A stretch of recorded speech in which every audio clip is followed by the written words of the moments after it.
I have with me today a gentleman that I had heard about for a long time, and then I got to meet him at a police training conference.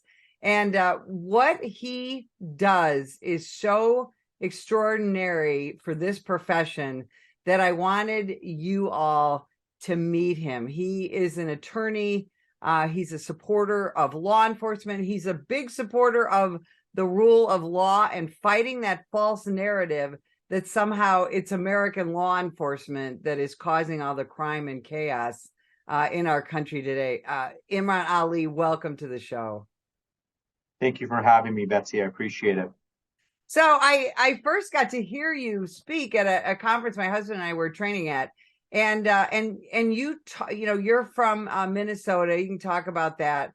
And you were a prosecutor who really loved doing your job and just wanted what was right for your community, right? Yeah, I mean, I've been a prosecutor for years, loved my job, loved serving the community, loved helping victims of crime, and really looking forward to in 2022 running actually for our elected DA position in the county. It's even though I didn't want to do it, my boss at the time said, you'd be a really good leader. And so I was flattered and excited at the same time to kind of continue my public service as way of an elected county attorney. And so I was looking forward to that. Now, as a prosecutor, you work closely with law enforcement, don't you? I do. As a prosecutor, I started my career working really with our undercover narcotics as the director of our undercover narcotics task force, and then went into working as the director of our human trafficking task force for the last 7 years.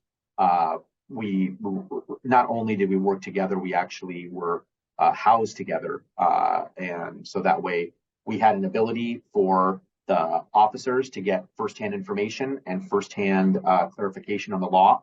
And as a prosecutor, I was able to get really firsthand information about what was going on, what was needed, and whether or not my assistance through warrants or complaints could be utilized. So it was a very neat system that we had set up in Minnesota. So something happened involving a police officer that sent you on a different trajectory. Talk about that. Yeah. I feel like it was yesterday, but April of 2021, as the prosecutor, I was assigned the Kim Potter prosecution. And for your viewers, just to give them a little bit background, this was an officer in the city of Brooklyn Center that there was a traffic stop. She meant to use her taser, but instead used her firearm. Dante Wright was killed, and as a result, thereafter, there was a subsequent prosecution. I was assigned to prosecute that case. Like any other case, I look at it objectively, regardless of who is charged or who the suspect is. I want to look at the facts and the law.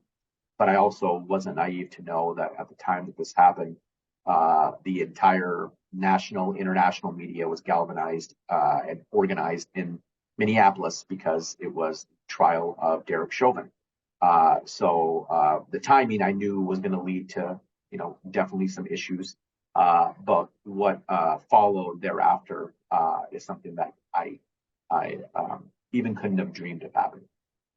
Now, Kim Potter, police officer with Brooklyn Center, Minnesota, she did make a terrible, life-altering mistake. And this is something that has happened about 20 times in recent history over the last few years, where she grabbed her taser or her firearm instead of her taser. Deontay Wright was a felon. He was wanted on a gun charge. He was not an innocent player, if you will. He had put several people in the hospital.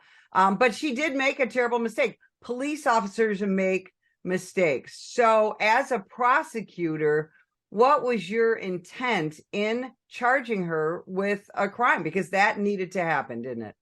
It did. I mean, and again, some of your viewers are going to disagree. And as I train all around the country, I say that some people are going to disagree. But when I look at it, I believed it to be not intentional. I believed it to be a mistake. Remember, at the time that this happened, there were only a very small select people that had viewed the body-worn camera. Now, likely all of your viewers, and I know you have as well, and you saw Kim's reaction afterwards. It was a mistake. This was not intentional. And so then I look at the policies and procedures within the department. And what I found was that there were policies and procedures that were adopted, that the intent of the department wasn't to have it be such. It was just a uniform policy that was put into place, but that policy prohibited Officer Potter from even firing a incapacitation device or a taser in a vehicle. And so when I look at all that information, I believed in my heart that a crime was committed. I believe that it was manslaughter in the second degree. And I also believe, like I would on any other case that I've charged with manslaughter, that these are mistakes, and that the person behind that mistake should be given probation. And again, that's what I do on everybody else. Just because Officer Potter is in law enforcement, and just because we were on the in the midst of an international trial sensation of Derek Chauvin, that didn't detract my my thinking. I was going to stand up for what I believe in and how I treat everybody the same way. And unfortunately, I never got to see that play out because I just walked away. I can talk about what I witnessed firsthand, but I can tell the viewers this, that everything that you read about or everything you see involving anything post 2020 and these riots and the mob and the intimidation that has happened to elected officials, to DAs, to witnesses, to judges, to juries, to law enforcement officers, until you are in it and until your life is threatened, until your family's life is threatened, until protesters are outside of your home, which luckily I didn't experience, but I did experience the threat of them coming there and evacuating my house within 10 minutes. Until you've experienced all of that and the vile nature of these individuals that are completely misguided in the truth, I don't think anybody understands really how difficult that is to deal with. And I know I could carry that burden on my shoulders, but what I wanted was somebody from the outside, somebody that was a leader in our state, somebody that could speak up and say, I've known this prosecutor. This is a good prosecutor. He's experienced. And all I found was silence. And that silence for me spoke volumes, because those people that should have been talking weren't talking. And as a result of it, it led in me just walking away and quitting. And I can, if you're interested, I can give you a conversation I had with attorney Ben Crump, which is kind of the one reason I would say I walked away. And I had a conversation with him, and I went and talked to my boss at the time. His name is Peter Orpett, probably my best friend, my mentor, definitely the reason I was in Washington County. And I know he'd been dealing with the protests at his house every day, and it's war on him then. And this is a guy who was elected as a DA in Washington County, which is outside of St. Paul. And he instantly brought in things like African-American mentor leadership, where we would take children that were in high school from all around the city, and we'd bring them in and get them interested and excited about a career in law enforcement and prosecution. That was his passion, and that's what he did. He was infectious like that. And when I went to his house, I saw a different Pete. And the reason I saw a different Pete is because he was repeatedly called a racist. And that word hurt him so much. And I see that word being used a lot every day. And I'm a person of color, and I've encountered racism, no doubt about that. But when the term racist is now thrown around by especially those on the woke side, the difficulty now is it's lost its meaning now. That's a strong, strong word. And when everybody's a racist now, there's no longer the power that's behind that word anymore. It's been lost. So you met with Benjamin Crump. I want to remind people who that is. He is the young Al Sharpton, if you will. He's an attorney. He's gotten involved in cases everywhere from Michael Brown to George Floyd to other infamous police shooting cases. He's now involved in I think he's involved in the Tyree Nichols case. But his speech is salacious in nature, and very often he doesn't speak the truth. And he helps perpetuate that false nature that American law enforcement is somehow the problem nationwide. And you had a conversation with him about the Kim Potter case. I did. My initial conversation with him was very pleasant. He indicated to me that we did the right thing and we charged Officer Potter with the only crime available. Now, mind you, this isn't just an attorney coming in. This is somebody that had already advised George Floyd's family. So they're familiar with Minnesota law. And so I left that meeting, 24 hours after the death of Dante Wright. I left that meeting feeling, okay, maybe I can try to convince the civil attorney in this case that this case is so much different than any other case. And what I ended up finding out was that within 24 hours after we had that meeting, now there was stuff that was said in the media and said to perpetuate misinformation and using words like intentional. And so when I had a conversation after seeing, Pete have that visceral reaction to being called a racist, I called Ben and I said, look, sir, I have a great deal amount of respect for you, but understand that when you say words, they matter. And there are people in the community that are going to believe what you say. And if you say that you watched a body worn camera and you believe this to be intentional, there are people that are going to believe that. And please stop with that rhetoric, because Betsy, I truly believed at that point that something bad was going to happen. I believed that either a protester was going to harm Pete, protester was going to harm me or my family. A protester, maybe one of Pete's neighbors or my neighbors, were going to get fed up with all of the attention and maybe they were going to harm a protester. I just knew that tensions were really high. And my intention of calling Mr. Crump was to say, come on, stop. And I was met with resistance because my job as a prosecutor is to seek justice in the courtroom and his job is to seek justice in the streets. And for me, that was all too much for me to go forward to be a prosecutor anymore. And so truly, when I say I walked away, I didn't have a job. I didn't have a plan. I just knew that even though our children wouldn't know, even though they're too young and they wouldn't realize the decision I had to make. But I knew that if I'm teaching my 6-year-old at the time about right versus wrong and integrity, and if 10 years, 20 years, and let's say she never knew about anything that happened with this case, it would eat me up alive knowing that I didn't do what I needed to do at that time. So I walked away. Well, so you walked away from that job, but you began a whole entire new passion, and I want to talk about that.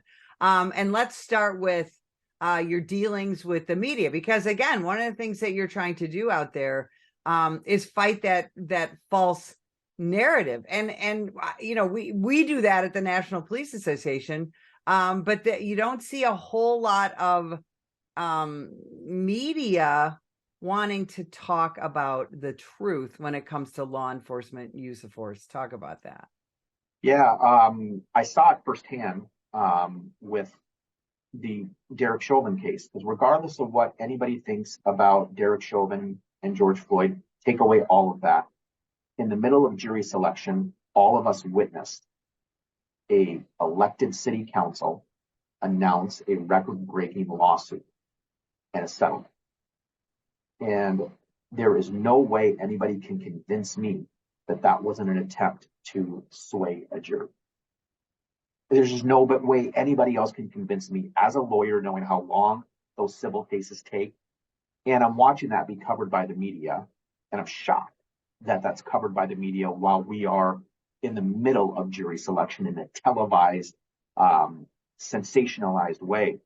But what I've started to do is the last 18 months, I've started archiving headlines from not only here locally with all of the affiliates, the ABCs, the NBCs, Fox, but also our local papers, our national papers. And my point of doing that is to show that a headline is written by an editor intended to divide our country. And I can give you countless examples of over a headlining that is so salacious, that does not take into account truly what happened. I'll give you a couple examples. This is stuff that I am seeing every day. In Minnesota, we had a case in which there was somebody that was charged with homicide that was on a warrant. Law enforcement got eyes on him. They see him exit a gas station. He ends up fleeing when they try to do a traffic stop, which, of course, now everybody flees because there's no incentive to pull over. So he takes off, he flees, he runs through a stop sign and kills a young girl and crashes into a vehicle. There are 4 people in the vehicle and kills a young girl. I believe she was 7 years old. And when the police pulled him out of the wreckage of his car, of course, he's fine. He never said anything about, is she okay or is anybody okay? His first response was something along the lines of, why were you guys chasing me? You weren't supposed to. And if you look at the headlines were drastically different. And when you look at one particular headline that was shared everywhere and was picked up by the AP, was that police pursuit ends in death of 7-year-old girl. Is that truly justice to what happened? I don't believe so.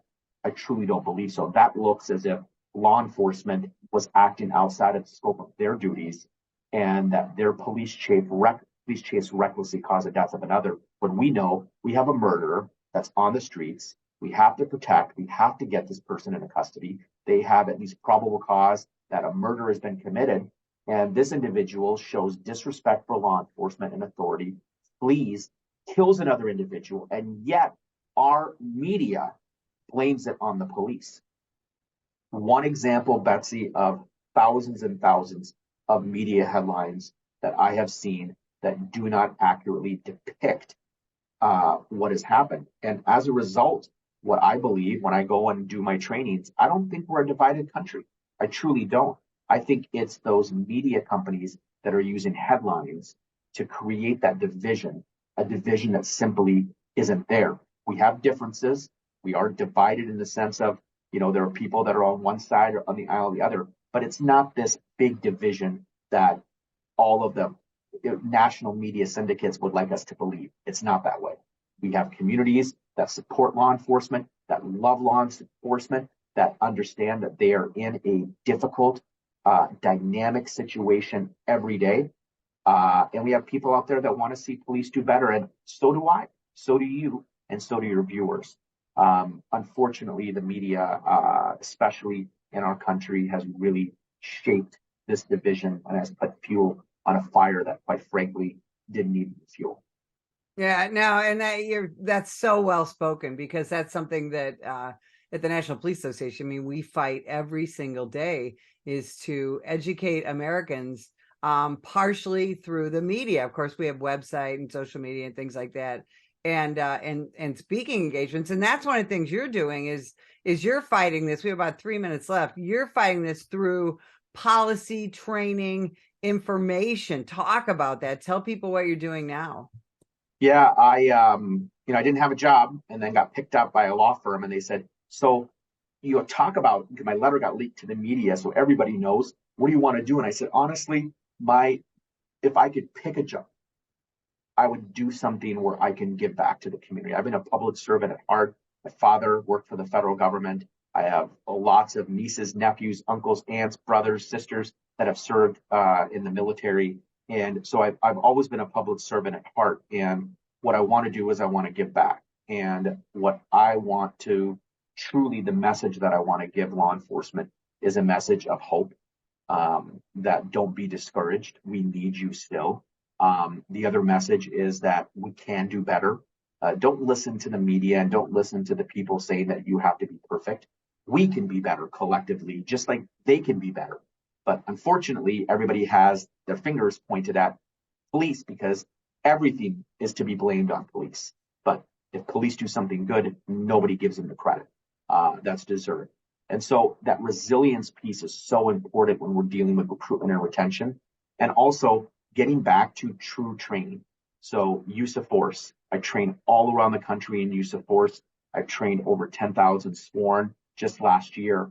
And I can tell you that from Indiana to Washington to California to Minnesota to the East Coast, I hear from law enforcement that have attended my training and say that I have never heard use of deadly force trained from that way from anybody else. And my reasoning for doing that is that I want to protect, not only inform them about making those sorts of split-second decisions, but also to protect them that if they are involved in a DA that is or an AG that is a renegade or an activist DA or AG, that they're also now have the protection of my training, where if they want to subpoena me, go right ahead. Because I'll talk about the facts, I'll talk about the law with no politics. Absolutely. Where can people find out more about you, your training, your appearances? Tell people how they can find you. Well, I'm at Eckberg Lammers. I'm at a law firm in Minnesota. You can find me on our website. It's www.letacUSA.com. So it's letacUSA.com. There you'll find more about myself, more about the team of people that we have. We have former prosecutors, former law enforcement, former criminal analysts. We have a good group of people that we're assembling here. You can find out about our trainings. We have several conferences. We have a human trafficking conference coming up in Las Vegas. We also have our first ever use of force symposium that's going to be in Scottsdale, Arizona, the second week of May. That is fantastic. I cannot thank you enough for taking time out today to spend some time with us. If you would like more information about the National Police Association, visit us at nationalpolice.org. Sam, put the gun down! Put the gun down! Last year, law enforcement officers were involved in hundreds of thousands of use of force incidents. A use of force incident is when an officer must use nonverbal tactics to gain control of a dangerous situation. Put the knife on the ground. In many cases, officers have no choice but to use force when a suspect doesn't comply with a lawful order. Use of force is always ugly. No one likes it, especially police officers. Together, we can help de-escalate these dangerous encounters.